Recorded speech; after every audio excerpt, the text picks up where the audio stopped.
Joseph Cornell was a famous surreal artist.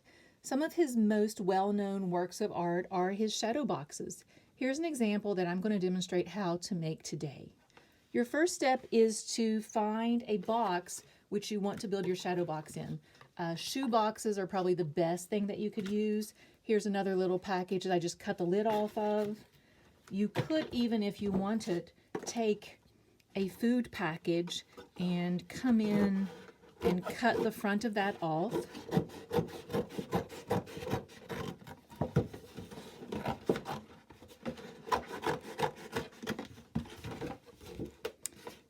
And taking care that your edges are nice and neat. Now, if you choose a large box like this, you're going to have to find a lot of materials to put inside there. So you might want to think about that. I could then just tape that back together. Remember, feel free to use supplies that you can find in your home. So you have your base box. The next step would be to, walk around your house and take inspirations from objects that you collect, things that you, find in your home. So here's a wide variety of things that I found: some rope, wire. I have these artist trading cards that are really beautiful. This was a tin that some tea came in. I have string. I have some old jewelry, some tubing, just a really wide variety of objects. So the things that we collect are the things that we really like. I wanted to show you how I constructed my shadow box. Give you a couple of tips and tricks here. So I'm going to take it apart. Please feel free to use any glue that you have in your home. Obviously some glues work better for certain materials, but we're being flexible with ourselves. For my background, I went to a collection of magazines that I have in my home, and I wanted to find something that represents nature. So I found this worm's eye view of a tree canopy. So I'm going to glue that in as my background. This is the lid to a tea container. And I've already cut one of these artist trading cards and glued that right inside there. I know, however, that I want that elevated off the background. So you could do something where you're creating a little stilt system for yourself.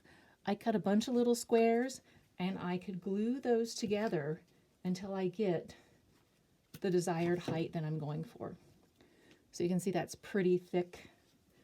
I'm going to use hot glue gun for this. However, please feel free to use whatever you have available. It might be that you have to let it dry a little while before you're able to assemble it.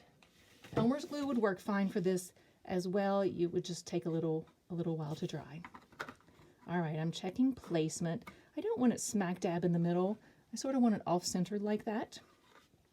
I also have my Army yoga guy that I'm going to glue right in the front here. I want him to be right on the edge. Something like that.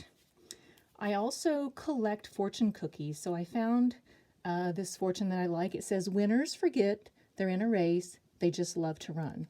So I'm going to glue that on the background as well. I would recommend checking your layout, making sure you're happy with everything before you start gluing and assembling, which is what I did here. I love to collect tree bark when I'm out for walks with my dogs. I found this interesting piece of bark, and I knew I wanted to glue it along the top there to sort of give it more of an enclosed shadow box feel. This might also represent clouds or landscape. So this one definitely needs some hot glue. I'm going to carefully put that along the edge. If you use hot glue, just be really careful. These high temp ones get really, really hot. So there is my Joseph Cornell inspired shadow box.